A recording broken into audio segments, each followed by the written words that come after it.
Coming up next, a raging fire damages a local business. Find out where it happened. Plus, people in a State College neighborhood are still struggling to deal with a big sinkhole that opened on Christmas close to their homes. We were given about 30 minutes to get out.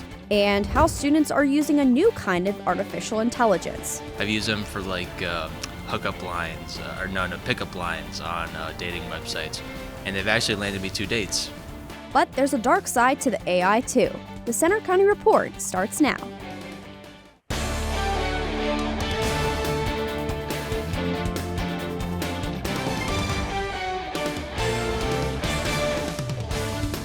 Good afternoon, I'm Hannah Markovich. And I'm John Drager. Thanks for joining us for the Center County Report.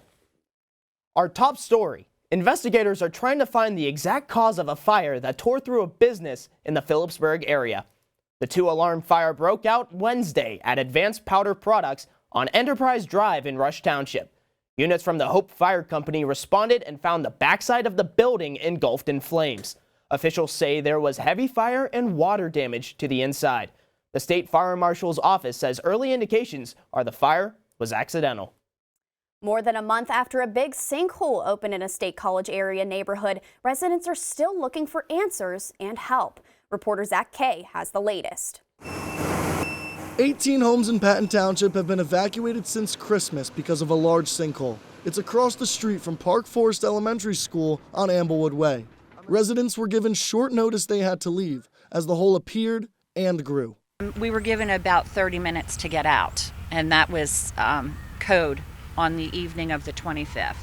Told us we had about 30 minutes to vacate the property.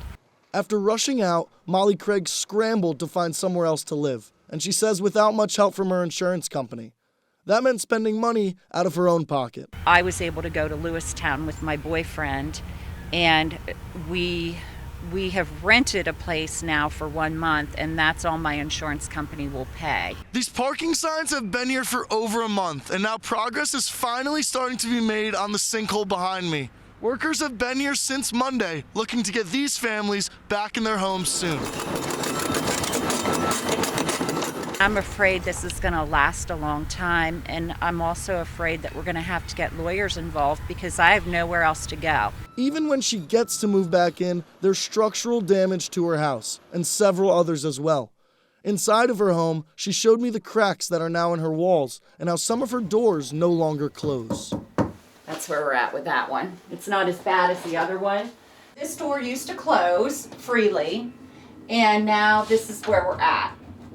You can see there's no closing it. For many residents, there are not a lot of places to turn for help, and the fixes can be expensive. Most of us here are in a gray area where we don't qualify for any help. There's really no help for us other than just trying to maintain and figure out what we're going to do. In Patton Township, I'm Zach Kay for the Center County Report. There's no timeline yet on when the sinkhole will be filled in, and residents are waiting to find out when they can return home. Pennsylvania has passed a statewide drinking water limit on 2 forms of toxins known as forever chemicals. They belong to a group of chemicals known as PFAS. Products including nonstick cookware, carpets, firefighting foam, and fast food wrappers contain these toxins. Currently, there's no national limit on their use. The Pennsylvania rule applies to all 3,100 water systems across the state. Studies have found links between the chemicals and diseases such as cancer and thyroid disease. The Pennsylvania Gaming Control Board has approved a license for the Nittany Mall Casino, a proposal 2 years in the making. Penn State alum and SC Gaming owner Ira Lupert submitted a $10 million bid for a casino license more than 2 years ago. Last week, the Gaming Control Board okayed the project in College Township at the former Macy's and the Nittany Mall. But a company that operates casinos in Philadelphia and Pittsburgh has filed an appeal. The issue could go all the way to the state Supreme Court. If the license survives the appeal, SC Gaming could then start construction. A former Woodward Camp gymnastics coach has been convicted of groping a 17-year-old gymnast. 27-year-old Nathaniel Singer from New England was found guilty on counts of aggravated indecent assault and indecent assault for the 2019 crime. The camp in Eastern Center County closed last fall. It operated gymnastics and cheerleading programs for more than 50 years. If you've been to the grocery store lately, you know how high the prices are, especially eggs. Reporter Natalie Calzatoni looks into why egg prices have spiked. Inflation has hit Center County hard, and for many, eggs may be near the top of the list. I swear I would buy a dozen eggs for around $2, a little under $2, and I just went in there and I was looking at them, and they literally have a sign up being like, it's sorry that the prices are so crazy, something like that, and they were like $4.63, and so I was like, ooh, I don't need eggs, I guess. But it's not just inflation causing the price spike. An outbreak of avian flu has killed millions of chickens around the country over the last year, limiting egg production. A Penn State poultry and avian health expert says migratory birds contaminated with the flu are spreading the virus to other flocks, so it might take some time for the prices to drop. Probably egg prices are going to remain high for a while because we don't have enough layers now to supply demand. While rising egg prices have affected the community, they're also affecting local businesses like McClanahan's. I think they were as high as like $6, $7 I've seen at some places, and I think they're back down to about $4.50 at the most anymore. But certain companies didn't get hit as hard, and their eggs stayed the same prices, and then others did, and they became more expensive. Experts say there are steps that farmers and chicken owners can take to slow the spread of avian flu. Better to keep a dedicated gear for servicing your birds, and that way minimizing the risk of bringing the virus from out there into your chickens. In State College, I'm Natalie Calzatoni for the Center County Report. The high egg prices have also led to more people raising their own chickens at home on their property. A new artificial intelligence generator that is growing in popularity is also leading to worries among teachers about potential student cheating. ChatGPT had more than 1 million visitors in the first week alone. Reporter Noah Dradrolis has more on this controversial development. With the spring semester off and running at Penn State, a new technology is getting a lot of buzz among students and professors on campus. It's called ChatGPT. I think it's pretty advanced. It's cool to play with and to see what it can do, but also a little scary. ChatGPT is a powerful new artificial intelligence system that quickly generates information and answers complex questions in a conversational yet very human way. It was created by OpenAI and just released a few months ago. It's viewed by many as a breakthrough into the world of producing ideas, but others see potential dangers, like advanced forms of cheating. I think it's a really interesting tool. I don't know if I would necessarily use it for my own assignments. I feel like that's, professors are pretty big on academic integrity here. An example of how ChatGPT works. Let's say you wanted advice on how to start writing a horror story. The application quickly generates an answer. You can make the AI's response even more in-depth by asking it to make the writing scarier. Overall, it's going to really do a disservice to students. I think it's going to hinder a lot of critical thinking skills. With the application growing in popularity, usage by college and high school students is probably inevitable. And as controversy swirls around the educational and ethical sides of ChatGPT, some professors are thinking about how they'll react to it. I think if you decide to cheat, you're really robbing yourself off of opportunities to use your critical thinking skills. But I do think that it's healthier to integrate technology into teaching, into studying, rather than fight it. There are efforts underway to detect ChatGPT and prevent student cheating, including a new software application. But technical issues mean a solution won't be a quick fix. In University Park, I'm Noah Dradrolis for the Center County Report. Just this week, ChatGPT's developer released a new tool to help find AI-written text. That's after discussions with schools and colleges over student cheating fears. But OpenAI warns the new tool isn't perfect and won't catch everything.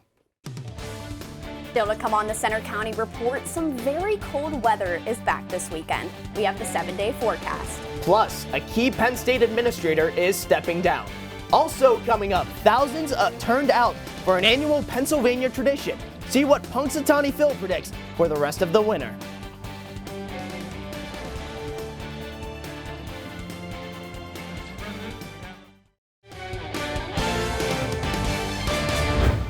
After a 15-year tenure at Penn State, Vice President of Student Affairs Damon Sims has stepped down.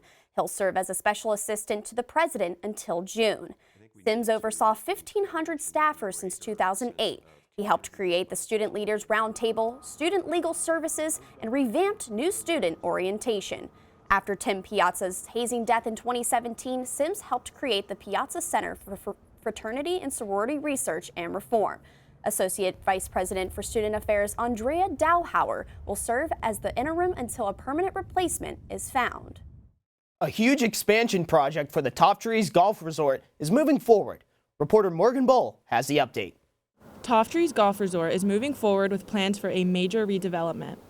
Patton Township has approved a zoning change that'll help the project. The change allows for increased building height and more homes. The $50 million project includes plans for demolishing the existing hotel, building a new lodge, and likely moving the field restaurant. We hope that it is so we can continue working with one another for sure, and since everyone loves the burgers and the entire restaurant, we hope that we'll have a space to live in. And this new plan for reconstruction will not only add more residential units, but it'll also create over 100 full-time jobs as well as nearly 400 part-time construction jobs. The expansion plan includes 50 new homes, a conference center, and a spa. As a homeowner in the area, that's pretty exciting. I mean, property values go up, and God, if we wanted to sell and whatnot, we'd make out pretty well. So I would say, yeah, thumbs up to it. The project still needs to receive approval on a final land development plan. In Patton Township, I'm Morgan Bull for the Center County Report. That project also includes a new clubhouse for the golf course and 154 hotel rooms. Center County is expecting a $1.3 million grant from Whole Home Repairs, a statewide program for housing needs. The program is administered by the Department of Economic and Community Development and funded through the American Rescue Plan Act. Center County's commissioners unanimously approved the grant application. Once the county identifies its key needs and capabilities for funding, it can then start choosing recipients.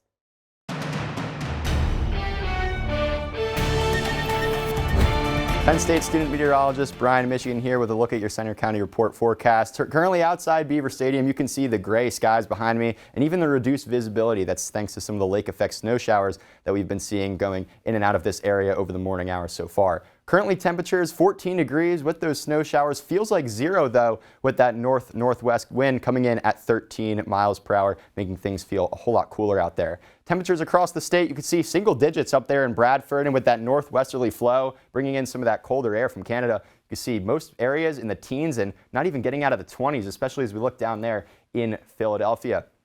Now, as we zoom things out to see the rest of the lower 48, you could really see that massive cold air off to our north. International Falls coming in at -15, and with that northwesterly flow, all that cold air coming into our region of Pennsylvania. Now, wind speeds currently making things feel a whole lot like winter, especially down there in Johnstown, with winds gusty at times 21 miles per hour, even up to the north in Bradford. Statewide, though, pretty gusty, and that's making things feel a whole lot cooler out there, as we can see with our feels like temperatures into the negatives up there in Bradford and places like Franklin. Currently feels like 0 here in State College, and otherwise statewide mainly feeling like single digits, even negatives, and even down into the teens. So certainly feeling quite chilly across the state.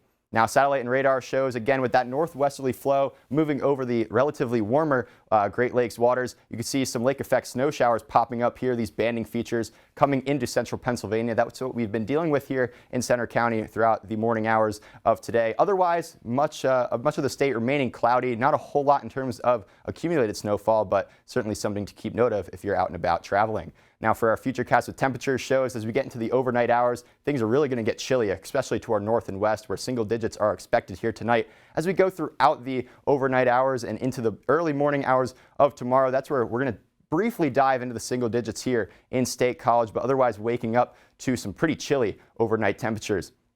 For our future track for our precipitation, cloud cover to speak of. As we get into the overnight hours, the lake effect snow showers mainly residing in northwest Pennsylvania. Otherwise, things will be clearing out as we get into the Saturday morning time frame with just some lingering cloud cover overhead. Now for our today, 17 degrees with that Arctic chill, winds northwest at around 15 to 25 miles per hour, gusts upwards of 35. And as we get into tonight, things really not changing. Temperatures dipping down into the single digits. Again, winds upwards of 30 miles per hour with the gusts. And for tomorrow, 29 degrees, mix of sun and clouds with the southwest wind coming in at 5 to 10 miles per hour. So luckily, we're going to be feeling a little bit of a relief when it comes to the temperatures tomorrow and into the later part of this weekend. As you can see with our 7-day forecast, things getting back near 50 degrees to end the weekend. And as we get into the start of the next work week, things are going to be rebounding back into the 50s. You know, Brian, I was really hoping you'd say spring would be coming soon, but I guess not. No, it's definitely going to take a toll on the sports scene this weekend here in State College. And with more on sports, we're going to send it over to our sports anchor and Juan Mendez. That is right. Coming up next in sports, we'll check in on the State College High basketball team, which is having a great season. And Penn State Wrestling hits the road after 2 huge wins against top-ranked teams at the Bryce Jordan Center. We'll hear from their coach on what's ahead.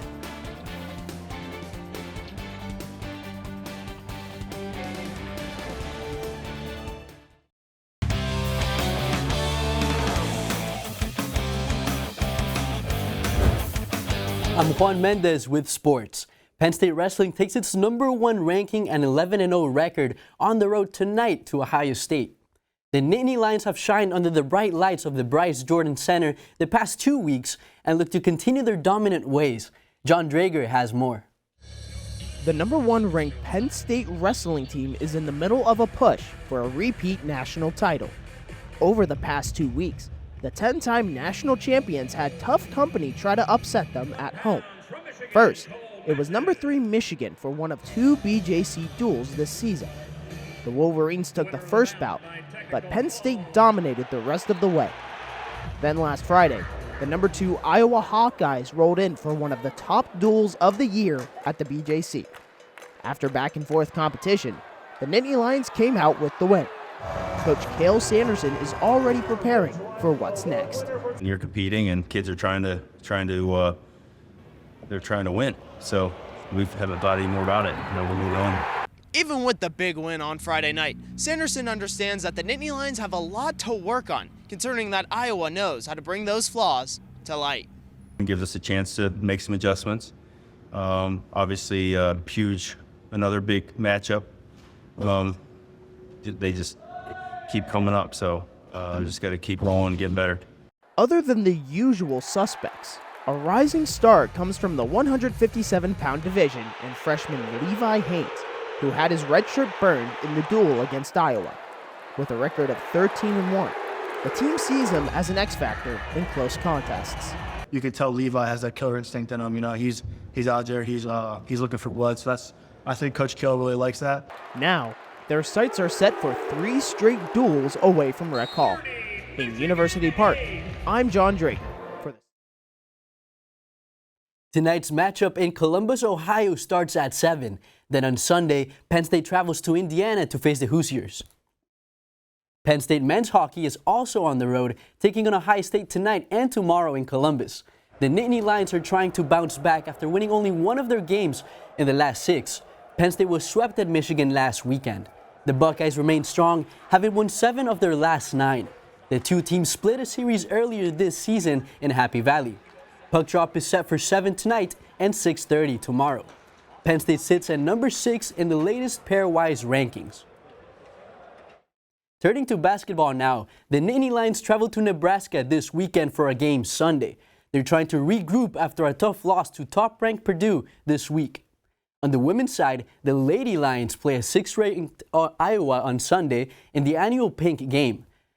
They'll also welcome back former Lady Lions against the Hawkeyes as they celebrate Alumni Day. The 12-10 team continued its busy schedule last night inside the Bryce Jordan Center. The Lions beat Northwestern 74-64. Ali Brigham finished with a season-high 19 points. It was another important conference game, and the team also celebrated National Girls and Women in Sports Day with the Penn State Awesome Group, Association of Women in Sports. Now checking in on high school hoops. With just one game to go in the regular season, the State High boys basketball team sits in a very different position than 1 year ago. Coming off a 9-16 campaign last season, the Little Lions have flipped the switch as they boast a 17-2 record with 1 game left before the tournament action. On a roster that's 7 seniors deep, veteran leadership plays a major role. Penn State commit Braden Shrewsbury has been leading the Little Lions attack with 17 points per game, while fellow senior Isaac Dye is averaging 13. State High is ranked 17th in the state and 8th in 6A. They play tonight at Central Dauphin East. The World Wrestling Federation has signed NIL deals with 2 Penn Staters, wrestler Greg Kerfleet and football player Nick Dawkins. The program, branded Next in Line, monitors active college athletes and their growth with the goal of finding future talent. After graduation, Kerfleet and Dawkins will have a chance to train at WWE's Performance Center in Orlando, Florida. That's all for sports. Now back to you at the anchor desk. Thanks, Juan. Coming up next, it's a Pennsylvania tradition that draws thousands from around the world every February. We'll take you right there after the break.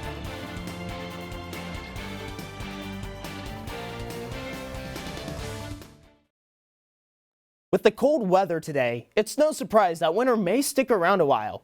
But of course, the official word came from Pennsylvania's favorite groundhog. Punxsutawney Phil, ladies and gentlemen. Yesterday at Gobbler's Knob, thousands turned out to watch Punxsutawney Phil come out of his burrow and make his yearly prediction. This year, he saw his shadow, and legend says that means 6 more weeks of winter. Over the last 6 years, Phil saw his shadow 4 times. This marks the 3rd straight year predicting a longer winter. You know, John, I think Phil is so cute, but I'm not looking forward to the 6 more weeks of winter. Absolutely, and that's why I think Gus from the PA Lottery is a personal favorite of mine. Absolutely. That's all for today's newscast. We hope you'll join us next Friday for our next local news update. But you can follow us anytime for breaking news and watch our stories on our Center County Report social media. You'll find us on Twitter, Facebook, Instagram, YouTube, and our website. Have a great afternoon, everyone.